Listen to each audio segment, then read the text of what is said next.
오늘 우리 주일 예배에 오신 우리 사랑하는 성도님들에게 하나님께서 은혜 주시기를 원합니다. 오늘은 이제 어버이 주일로 우리에게 부모님을 통해 생명 주신 하나님께 감사하면서 우리 하나님께 예배를 드립니다. 우리 한국 사회는요 늘 옛날부터 효를 강조해 왔습니다. 그래서 조선시대 후기에 천주교, 즉 카톨릭이 들어왔는데 그때 박해를 참 많이 받았습니다. 그 이유 중에 하나는요 부모를 제대로 섬기지 않는다라는 그 이유 때문에 그렇습니다. 그들은 임금도 모르고 부모도 모르는 그런 종교다라고 여겨졌습니다. 그렇게 오해받았던 이유 중에 하나는요 제사를 거부한다는 것 때문이었습니다. 제사를 거부하기 때문에 조상을 섬길 줄 모르는 비윤리적인 종교다라고 엄청난 탄압을 받았습니다. 개신교도 마찬가지입니다. 제사의 문제로 인해서 가족들 간의 다툼이 일어날 때도 참 많이 있었습니다. 제사를 부모 공경이 아주 중요한 것으로 여겼던 그런 문화 속에서 기독교 신앙을 가진 사람들의 경우는요 오해를 받는 때가 많았습니다. 하지만 우리 기독교가요 부모를 공경할 것을 굉장히 강조합니다. 우리 10계명의 제5계명을 보면요 내 부모를 공경하라 이렇게 말씀하고 있습니다. 10계명은 당시에 하나님의 백성이었던 이스라엘 백성들에게 있어서 마치 헌법과도 같은 겁니다. 정말 중요합니다. 그 중요한 10가지 계명 중에서 이제 첫 번째부터 네 번째까지의 계명은 하나님과 관련된 계명, 그리고 다섯 번째부터 10번째까지의 계명은 인간과 관련된 계명입니다. 그런데 이 제5계명은 하나님과 인간 사이를 연결하는 아주 중요한 계명이라고 할 수 있습니다. 오늘 어버이 주일을 맞아서 우리가 함께 말씀을 나누면서 우리가 내 부모를 공경하라 하는 이 말씀의 의미를 다시금 또 깊이 생각해보고 우리의 삶에서 살아낼 수 있기를 원합니다. 그리고 또 당시뿐만 아니라 지금의 삶 가운데서도 부모를 공경하며 또 부모는 자녀를 올바른 신앙의 길로 양육할 것을 또 결단하는 그런 시간이 될 수 있기를 원합니다.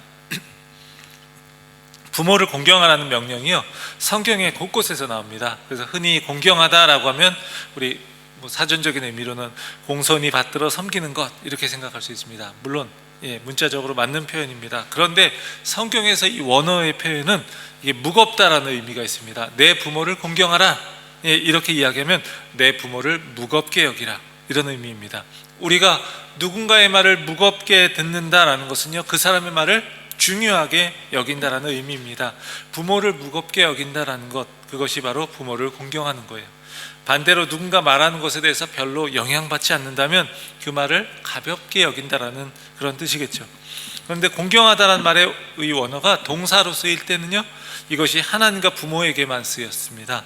하나님에게 쓰인 구절을 하나만 볼게요. 우리 잠언 3장 9절이고요 이게 이제 같이 출애굽기 20장 12절과 함께 이제 슬라이드로 띄워놨습니다.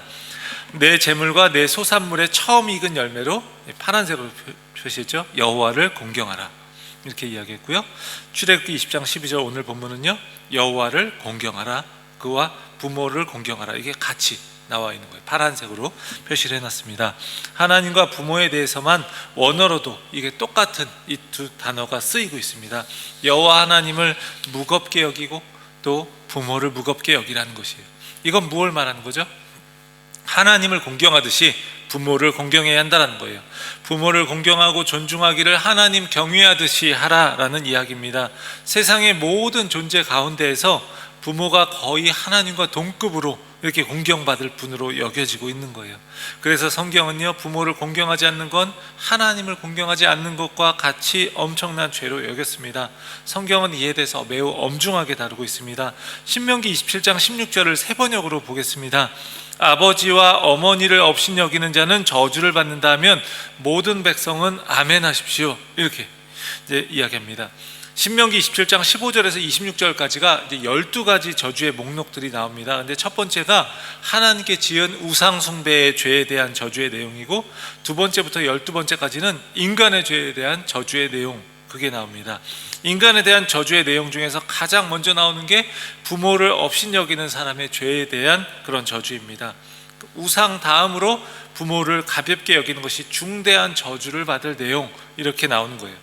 그만큼 부모를 공경하는 것이 하나님의 엄중한 명령이다라는 것을 보여주는 겁니다. 그렇다면요 성경에서 부모를 공경하는 것을 하나님을 공경하는 것과 같이 여겼던 이유가 무엇일까요?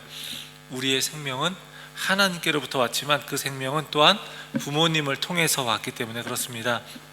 부모는 자녀에게 있어서 생명의 전달자와도 같은 거예요.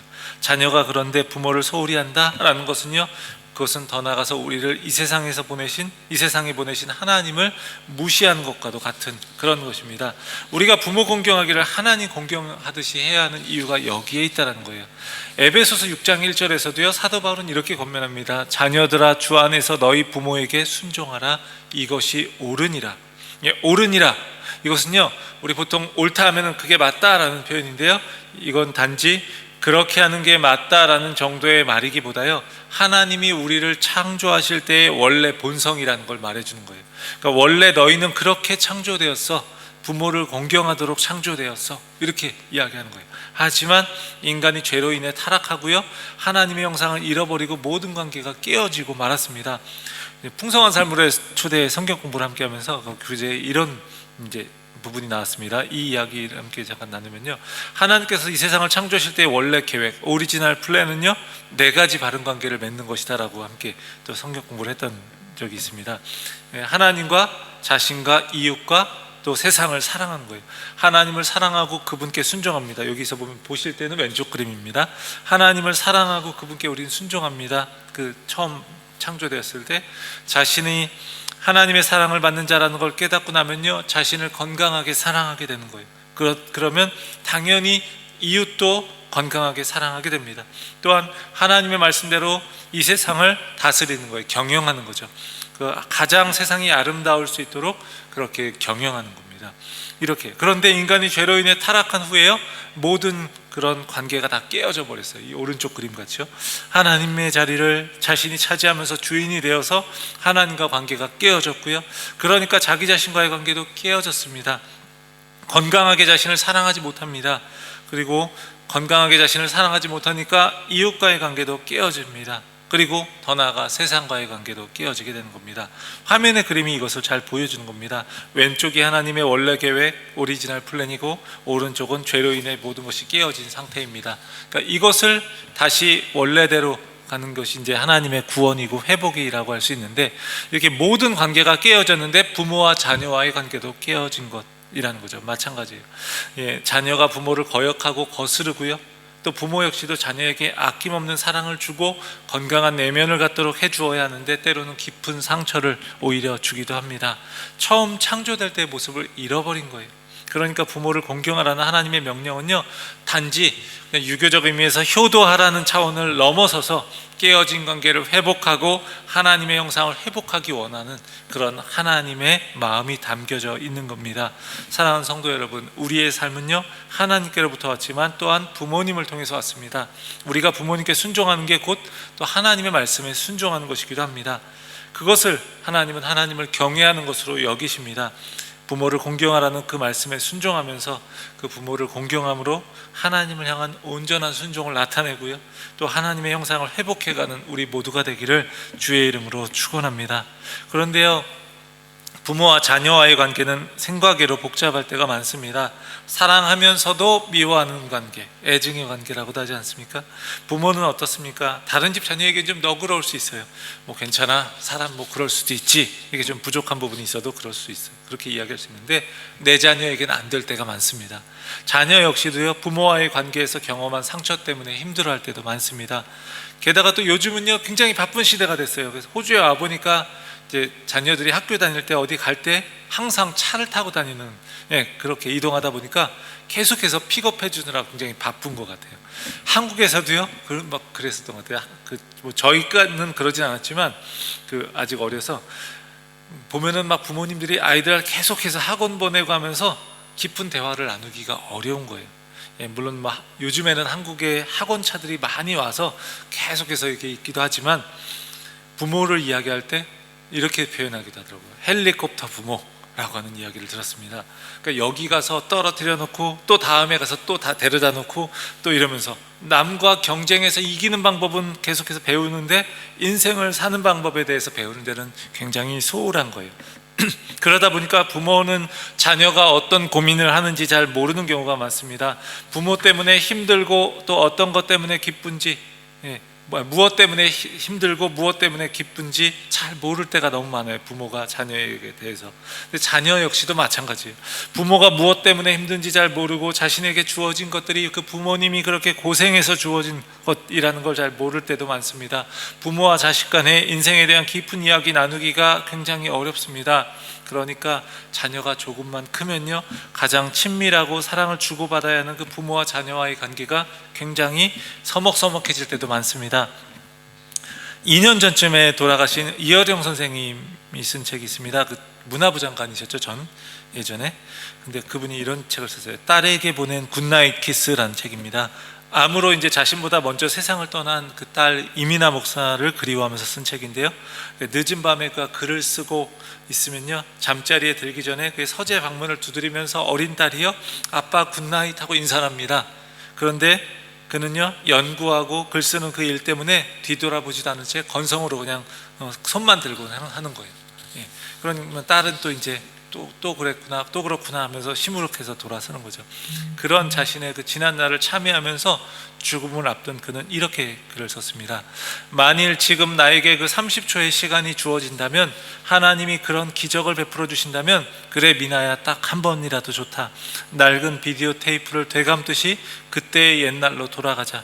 나는 그때처럼 글을 쓸 것이고, 너는 엄마가 사준 레이스 달린 하얀 잠옷을 입거라. 그리고 아주 힘차게 서재문을 열고 아빠 굿나잇 하고 외치는 거다. 약속한다. 이번에는 머뭇거리며 서 있지 않아도 된다. 나는 글 쓰던 펜을 내려놓고 일담한 책장을 덮고 두 팔을 활짝 편다. 너는 달려와 내 가슴에 안긴다. 내 키만큼, 천장에 다다를 만큼 널 높이 치켜 올리고 졸음이 온 너의 눈, 상기된 너의 뺨 위에 굿나잇 키스를 하는 거다. 굿나잇 미나야, 잘 자라 미나야. 예, 좀 굉장히 안타까운 그런 이야기입니다. 예, 다시 또 이게 살아 돌아오시기도 어렵고, 두 분 다 지금은 돌아가셨지만, 예. 그리고 비슷한 예로요, 예전에 은퇴하셨던 목사님이 이제 은퇴하시면서 이런 이야기를 하신 적이 있어요. 본인이 목회하면서 월요일 날도 쉬지 않고 교회에서 일도 하고 또 설교 준비하고 나름대로 성경을 가지고 주석하느라 자녀들과 같이 놀러 가는 것도 제대로 못했고 그랬는데, 시간 보내는 걸 잘 못했는데, 시간이 흘러서 나이가 들어서 은퇴할 때가 되어서 이제 시간의 여유도 생기고 했는데, 이제는 함께 시간을 보낼 어린 자녀들이 없다는 거예요. 이미 장성해서 자신의 삶으로 굉장히 바쁘고 이제 함께하지 못하는 거죠. 근데 이게요, 부모님들의 후회만이겠습니까? 자녀 역시 마찬가지입니다. 부모님을 공경하고 싶지만 부모님이 돌아가셔서 공경하고 싶어도 할 수 없는 경우가 참 많습니다. 부모이든 자녀이든 서로가 언제나 함께 곁에 있지 못한다는 사실을요, 우리는 너무 쉽게 잊을 때가 많습니다. 그래서 어쩌면 우리가 살아가는 매일매일이 바로 하나님이 우리에게 허락하신 은총이라고 우리는 생각합니다. 저의 경우에도요, 사역하느라 바쁘다는 핑계로 아버지께서 돌아가실 때까지 잘 찾아뵙기가 어려웠습니다. 어머니가 계시긴 하지만 이제 호주로 또 이제 오게 되면서 얼굴 뵌 지 1년이 좀 넘었습니다. 물론 우리 여기 계신 분들은 대부분이 부모님 뵙고 인사드린 지 수년이 넘는 분들도 많이 계시지만 말입니다. 그래서 매주 연락이나마 자주 드리고는 있는데, 그럼에도 이제 부족함을 많이 느끼는 거죠. 자녀들은요, 부모를 공경하는 마음으로 가능한 한 많이 찾아뵙고, 또 어려운 상황이라면 또 연락이라도 자주 드릴 수 있는 그런 걸 통해서 부모를 공경할 수 있을 겁니다. 그런 작은 실천을 통해서 우리가 부모 공경하는 마음을 잊지 않을 수 있기를 원합니다. 그런데 오늘 본문의 내용에서 부모를 공경하라고 할 때요, 그 부모는 어떤 사람들일까? 본문에 1차적으로 볼 때요, 노부모를 의미하는 겁니다. 그러니까 노동을 해서 생산성을 기대하기 어려운 노인을 가리키는 거예요. 그러면 요즘으로 치면 연로하셔서 일을 하실 수 없고, 그래서 수입을 기대할 수 없는 경우인 거죠. 그렇기 때문에 끊임없는 지출이 발생할 수밖에 없는 거예요. 한참 노동을 하고 그것을 통해서 생산을 해야 하는 자녀들을 힘들게 할 수 있는 그런 상황에 있는 분들이라는 거예요. 그런 노부모에 대해서 성경은 이렇게 말하는 거예요. 공경하라고 말하는 거예요. 이런 경우에 이제 자식에게 노부모는 마치 불필요한 존재처럼 여겨질 수 있는 겁니다. 잠언 19장 26절에서는 이렇게 이야기합니다. 아비를 구박하고 어미를 쫓아내는 자는 부끄러움을 끼치며 능욕을 부르는 자식이니라. 이런 행동을 하는 사람이 있었기 때문에 이런 구절이 있는 것이었겠죠. 성경은 노부모에 대해 함부로 하지 말 것을 엄중하게 말하고 있는 거예요. 그리고 구체적으로 물질적으로 봉양하라는 것을 이야기하고 있는 겁니다.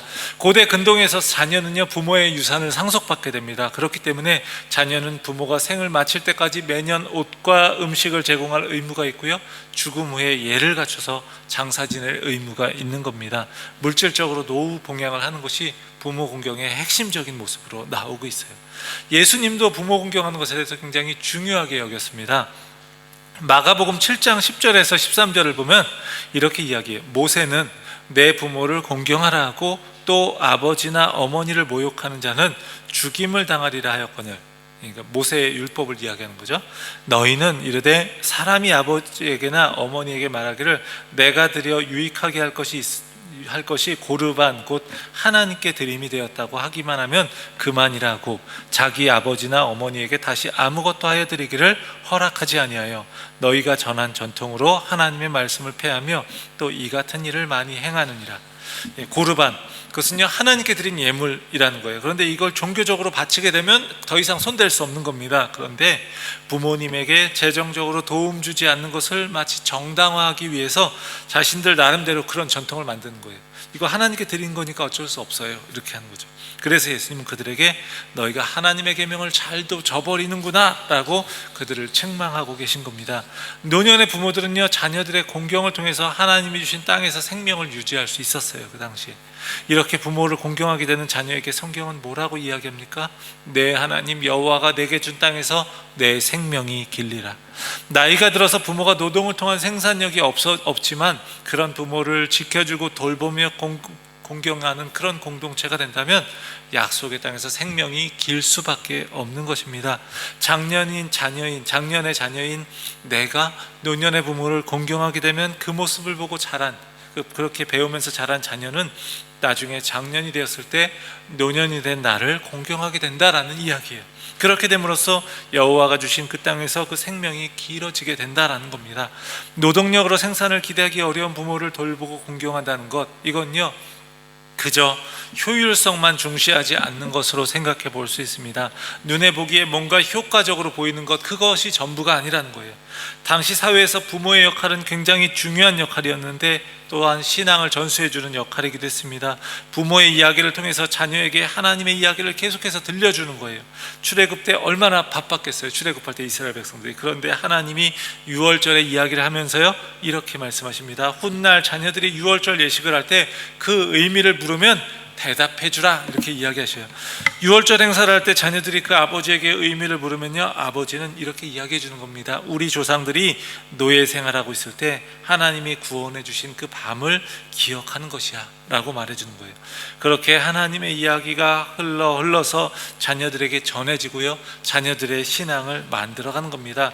그리고 그 자녀들은요 그들의 그 부모가 그러했던 것처럼 또 자녀들에게 신앙의 이야기를 전수해 줄 의무가 있는 거죠. 그러니까 나이가 들어서 아무런 힘이 없고 물질을 생산할 능력이 안 된다 해도 부모는요 그것을 뛰어넘는 신앙의 이야기를 갖고 있는 것이고요 삶의 무게를 갖고 있는 겁니다.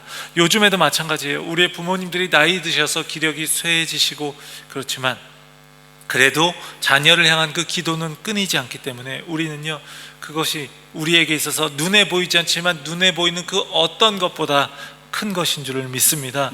그분들을 공경하고 소중하게 여길 수 있기를 원합니다. 그리고 뿐만 아니라 좀 더 확대해서 적용해서 교회 안에서 오랫동안 신앙을 지켜온 우리 믿음의 선배들에게 그들을 공경하는 마음을 갖게 될 수 있기를 원합니다. 그럴 때 하나님이 주시는 그 복이요 우리에게 주어질 줄을 믿습니다. 사랑하는 성도 여러분, 어버이 주일을 맞아서 우리가 계명이 주어질 그 당시뿐만 아니라 지금도 중요한 그 부모 공경의 계명을 마음에 다시금 새기면서요 우리의 삶 속에 하나님이 주시는 은혜와 복이 차고 넘치기 원합니다. 그래서 우리의 자녀들에게도 하나님을 경외하는 신앙이 온전히 전해지고 그들 역시 부모를 공경하는 이 계명을 마음에 새기는 그런 올바른 믿음의 자녀로 양육될 수 있기를 주의 이름으로 간절히 축원합니다. 기도하겠습니다. 하나님 아버지 감사합니다. 우리의 삶을 하나님께 올려드립니다. 하나님 우리에게 부모를 주셔서 우리 공경하라고 말씀하셨는데 그 명령에 순종하는 우리 모습 되기를 원합니다. 그게 원래 하나님이 우리를 창조하실 때의 모습이었는데 우리가 그러지 못할 때가 너무나 많습니다. 다시금 우리가 부모를 공경함으로 원래 우리의 모습을 회복해 가게 하시고, 또 우리가 우리 부모님을 소중히 여길 뿐만 아니라 있는 곳에서 그 필요를 채우며 잘 돌볼 수 있는 그 마음을 우리 가운데 주시옵소서. 더 나아가서 또 믿음의 선배들, 또 여러 가지로 삶에서 소외되어 있는 분들에게 다가갈 수 있는 우리의 마음도 주시고, 그리하여서 믿음의 공동체가 더욱더 하나님 주시는 복을 누릴 수 있도록 역사해 주시옵소서. 모든 말씀 우리 주 예수 그리스도의 이름으로 기도합니다. 아멘.